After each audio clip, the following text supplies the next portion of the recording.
This week on the Bioneers.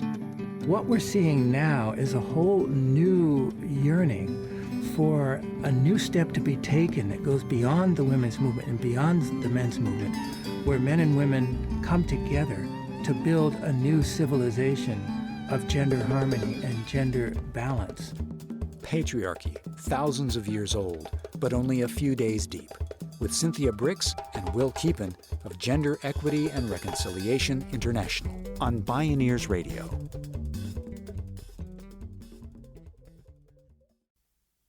Few could have imagined that on New Year's Eve 2017 in Times Square, it would be the feminist activist Tarana Burke who would count down the clock to ring in the new year. 10 years earlier, Burke had founded the Me Too movement, which had languished in relative obscurity. Suddenly, the whole world was paying attention. Indeed, a head-spinning whirlwind of unforeseen events had led up to this momentous global turning point in gender relations. The world had expected Hillary Clinton to finally smash the political glass ceiling in 2016 to become president of the United States. Instead, the self-avowed sexual predator Donald Trump leveled all comers. His trail of behaviors contemptuous of women so repulsed the nation that his sparse inauguration crowd was dwarfed by the Women's March, marking the single biggest demonstration in American history. Meanwhile, in rapid succession, a rogues gallery of powerful men combusted with the exposure of their sexual assaults and harassment of women, from media stars and Hollywood power brokers to judges and congressmen. In 2017, the dam of gender relations burst. Women all over the world began rising up to claim their rights and their birthright to a life free from inequity, sexual predation, and violence. Yet at the same time in the U.S., policies and laws directly affecting women have continued to backslide. As feminist author Susan Faludi put it, the patriarchs are falling, the patriarchy is stronger than ever. Is this really an epic turning point, the proverbial watershed moment? Will this cultural revolution lead to real social and political equity? And what will it take to begin to heal the deep wounds between women and men? What's the role of men in this transformation? In this half hour, we hear from Cynthia Brix and Keepin, whose breakthrough work has been laying the groundwork for a gender equity and reconciliation revolution for over 25 years. They say that only by bringing these wounds into the light can we heal them. They say this change will liberate men as well as women because patriarchy is also destroying men's souls. This is Patriarchy, thousands of years old, but only a few days deep. I'm Neil Harvey. I'll be your host. Welcome to the Bioneers, revolution from the heart of nature.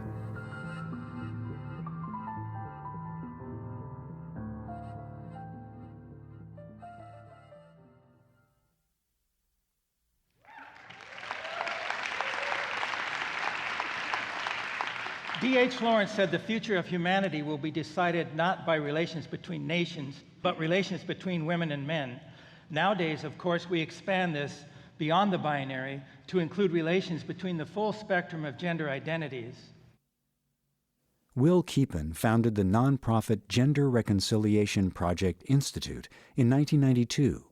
He began his career as a mathematical physicist before turning his scientific training to climate science in the 1980s. Having studied feminist history in college, he was shocked by the overt sexism he found even among some of his progressive environmental activist colleagues. He decided to experiment with organizing workshops to address this gender wound and the systemic parallels between the exploitation of the earth and the exploitation of the feminine. From these humble beginnings, the project grew over time to become Gender Equity and Reconciliation International. Keepin spoke with us at a Bioneers conference. We live in a patriarchal society where there is this structural injustice in which men are afforded certain advantages, certainly higher pay and more political voice. In this work, what men discover that is so inspiring is that the greatest male privilege is not any of the social advantages that are afforded to men in a patriarchal society. The greatest privilege is to actually participate in the deconstruction of the patriarchy itself, of that system of injustice. And that's a very profound privilege for men, because there's a certain role that only men can play, that men being in the position of the dominant force within sexism have the capacity to deconstruct their participation and to lead other men into that deconstruction. We don't have any human society on earth that we can point to that is free of this inequality between men and women. So it's one of the deepest structural imbalances in the human family everywhere. And so to begin to actually set these things right, and for men to join with women to begin to build this equality back in, is very profound. Martin Luther King Jr. emphasized that injustice and corruption will never be transformed by keeping them hidden, but only by bringing them into the light and confronting them with the power of love. This is the core principle and purpose and method of our work called Gender Equity and Reconciliation. Cynthia Brix began working with Will Keepin at Gender Reconciliation International in 2001. For her, too, the path to the work was both personal and professional. It began when she was a young woman, just starting a new job in a large company in the wellness management sector. I took the job very excited because I was going to be working with a man who I had studied about in school, a world-renowned person in wellness management. I was middle management, and within 5 months after taking the job, he sexually propositioned me. It was a business dinner, just the two of us, and he said, "Cynthia, I've enjoyed getting to know you, and now it's time to take our relationship to a deeper, more intimate sexual level." I said no. He didn't hear my no. He continued to pressure me that night and also through the week when I returned back to work. I tried to address this in the most compassionate, loving way I could, and recognizing him as a human being and wanting to keep a relationship good and keep my job, but it just wasn't working. So I decided to bring it forward in the company, and he apologized and said he'd do anything possible in his ability to correct the situation. But the company hired 6 attorneys and brought me down, basically. They wanted me to sign a memorandum saying I'd never speak about this again, and offered me $5,000 to do so. I decided that wasn't what this was about. It wasn't about retaliation. It wasn't about retribution. It was really about speaking truth about what was happening and being in relationship with one another to be able to speak that truth and come forward in a way of reconciliation and deeper understanding. I left that job very distraught and very wounded in a lot of ways, and I didn't trust men at that point. I didn't know how to be a woman. I didn't know how to walk in the world after that. But I also didn't trust women. The women had betrayed me in the corporation. They had to keep their job. I realized that if I was going to live in this world and feel safe in the world, I had to do a lot of my own inner work to find out how to heal myself through the process. I did that work, and through that, I came into the gender reconciliation work in that pathway, and it really has transformed me in that healing process. And now it feels like a real gift, because I could have taken this to federal court and been on a path of retaliation, and I've got to prove him wrong, and that felt like it would grow as a cancer in my body almost, rather than doing that deeper healing work and transforming that anger and that distraught and that woundedness into a place of compassion and understanding and love, and being able to offer what happened in a new way out to others as they heal themselves. Cynthia Brix's personal journey led her to meet Will Keepin. They found many commonalities, including long-term meditation practices and deep interests in spirituality and racial justice. They decided to join forces to work together, and 6 years later, they married. Over the years, they've developed a set of practices that create the conditions for transformation of gender relations for both women and men. At the heart of the work is a potent mix of vulnerable truth-telling and deep listening, which takes place during interactive workshops or forums. We create safe forums for women and men to have intimate and often taboo conversations around gender and sexuality. In these safe forums, participants are invited to bring their personal stories of pain and suffering into the open and speak truth about their experience, not as victims, but as witnesses to their story and to their life. This is not to wallow in our pain and suffering, but rather to bring it into the light so that it may be healed and transformed and move into a place of wholeness, health, and spiritual fulfillment. The process is intimate and emotional, unearthing agonizing wounds that participants have often never before dared to say out loud, especially the stories of men.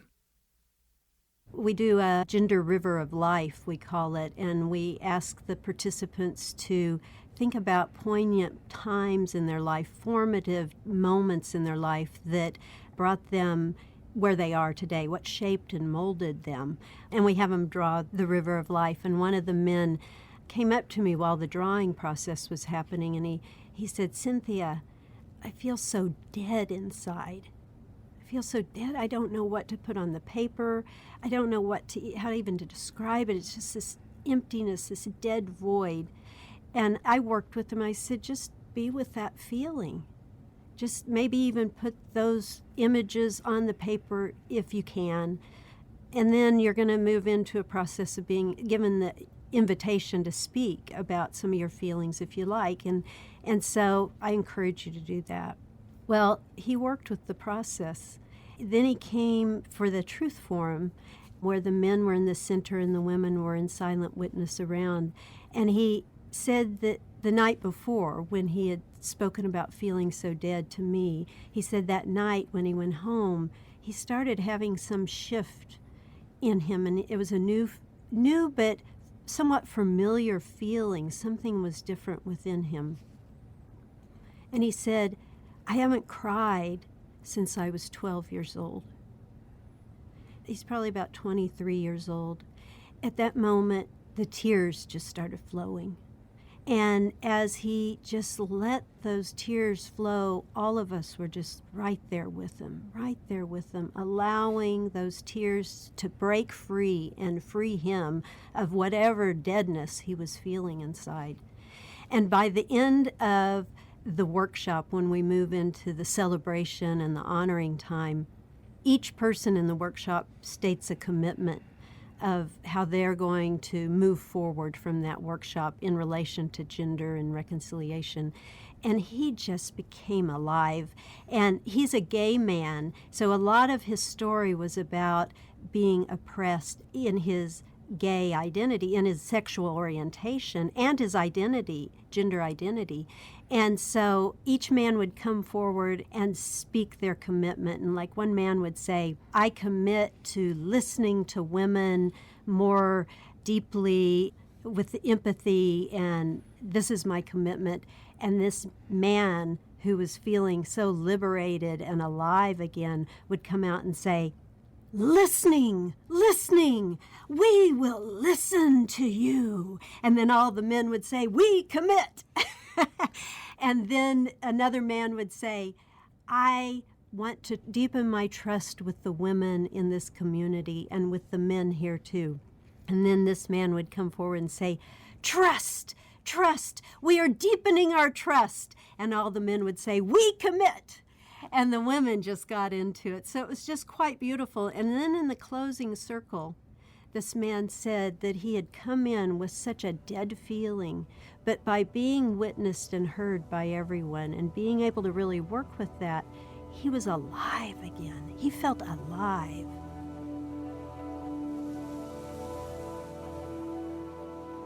While we tend to hear more about women's stories of abuse and injustice, what usually remains unsaid is that patriarchy is also destroying men.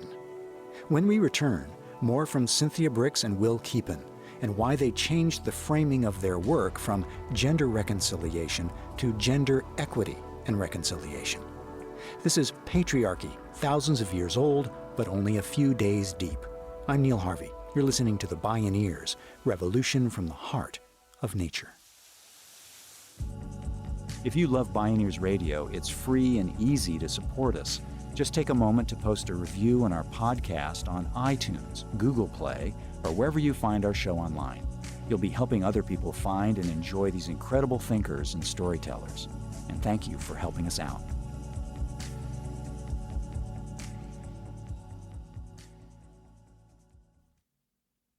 When Will Keepin founded Gender Reconciliation International in 1992, forget being on the radar screen. The work was initially marginalized or simply ignored. Then in the early 2000s, after Cynthia Brix joined the team, one of their biggest and earliest successes occurred in a place that had an especially deep resonance for both of them, South Africa. The nation had overthrown apartheid, yet people knew that to move forward as a society, they had to heal the horrific social wounds.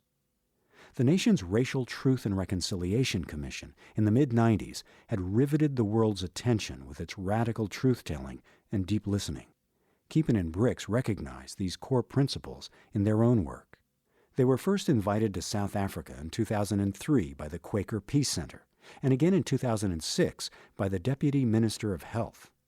The health official wanted them to bring gender reconciliation to this country where a rape was happening every 27 seconds. It was also the height of the AIDS crisis in South Africa, and the deputy health minister knew that Keepin and Brix had been working extensively in the U.S. with gay and lesbian activists, desperately battling the sexual discrimination that was literally killing their communities. Will Keepin recalled the remarkable result of that first workshop at a Bioneers conference.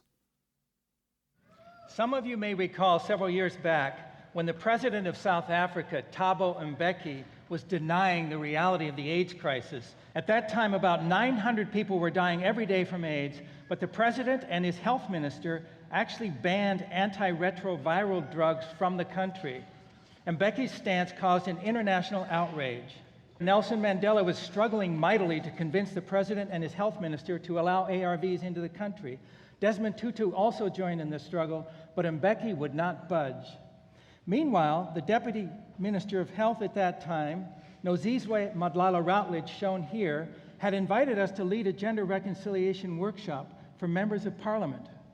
She was convinced that Mbeki was dead wrong on this issue, but Mbeki had gagged her for more than 2 years and her hands were tied. Then during one of the exercises in our workshop, Nozizwe had a visionary experience in which the mother of President Mbeki came to her in a kind of visitation and said, "Now you and I need to have a woman-to-woman talk." She said, "I love my son, but you and I both know he's wrong on this issue, and don't you be taken in by his manipulation, his antics, and his stubbornness." This experience gave Nozizwe the final courage and impetus she needed, and 3 weeks after the workshop ended, on World AIDS Day in 2006, Nozizwe defied the president, reversed South Africa's AIDS policy, and committed billions of rand to bringing ARVs into South Africa. For this, she was hailed as a national and international hero, and her policies remain in effect today.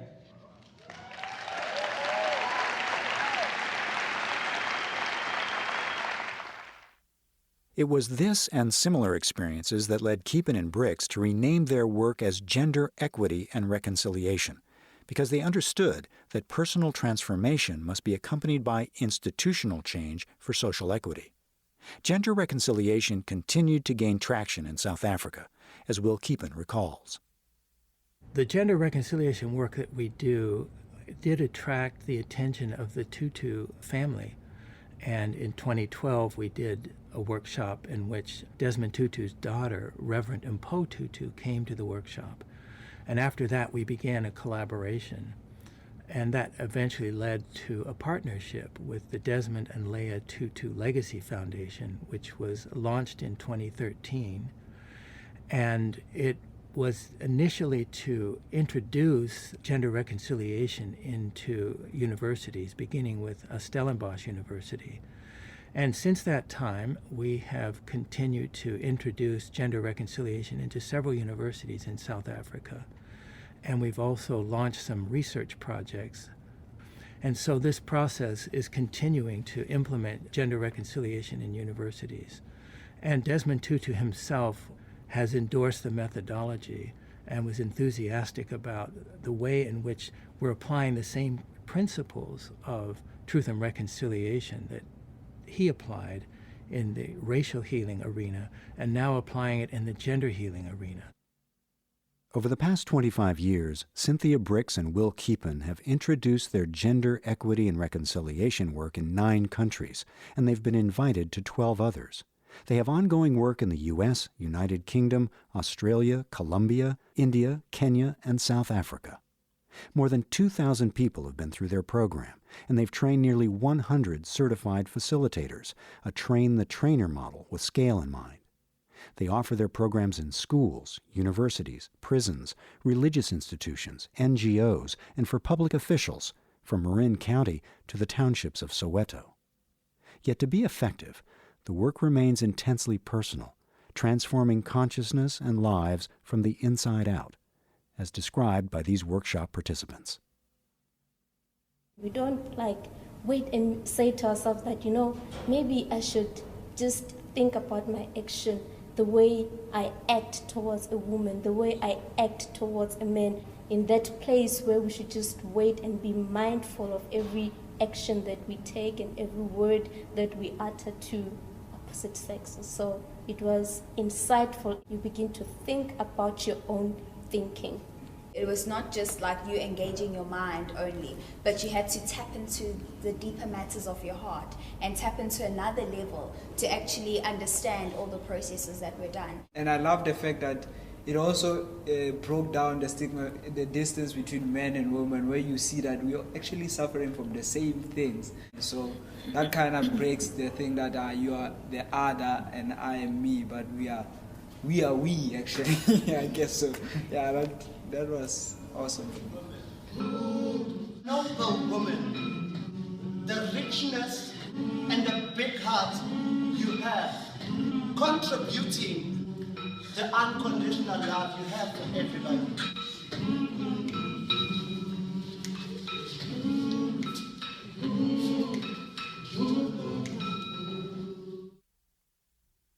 Carl Jung speaks of what he calls the sacred marriage between the masculine and feminine.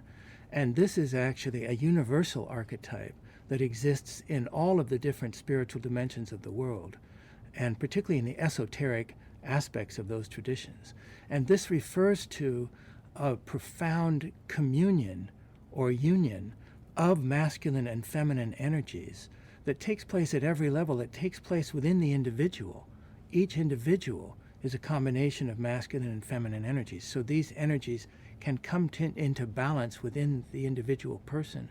We are very fortunate in our work because we actually glimpse this energy of sacred marriage coming forward in the work that we do. Because what happens is we go into this wound between men and women together, into the darkness, into the shadow material, into the taboos that are normally never discussed in any form in our society.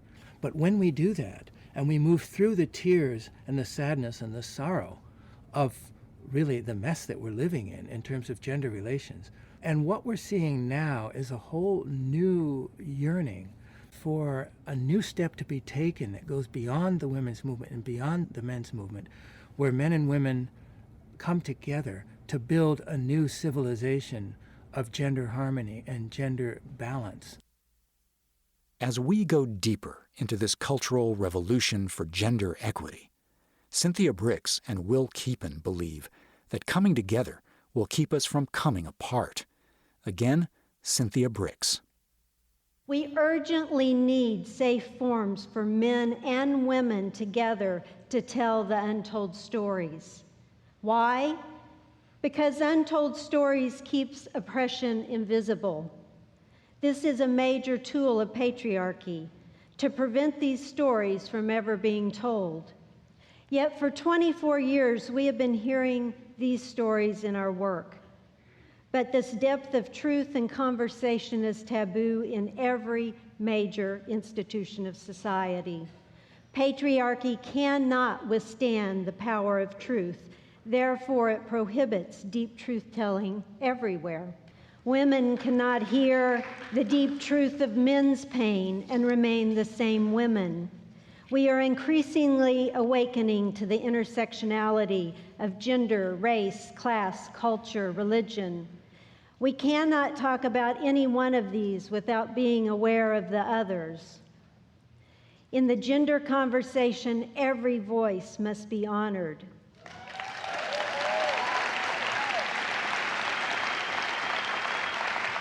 So what have we learned in doing this work for 24 years? Patriarchy is thousands of years old, but only a few days deep.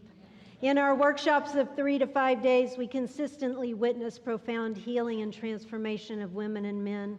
Together, we glimpse the experience or vision of the post-patriarchal society of gender harmony. Second, patriarchy cannot withstand the twin powers of truth and love. The shortest distance between a human being and the truth is a story.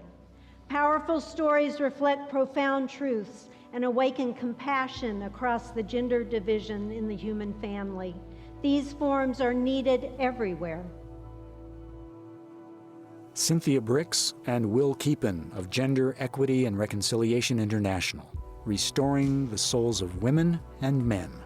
Patriarchy, thousands of years old, but only a few days deep.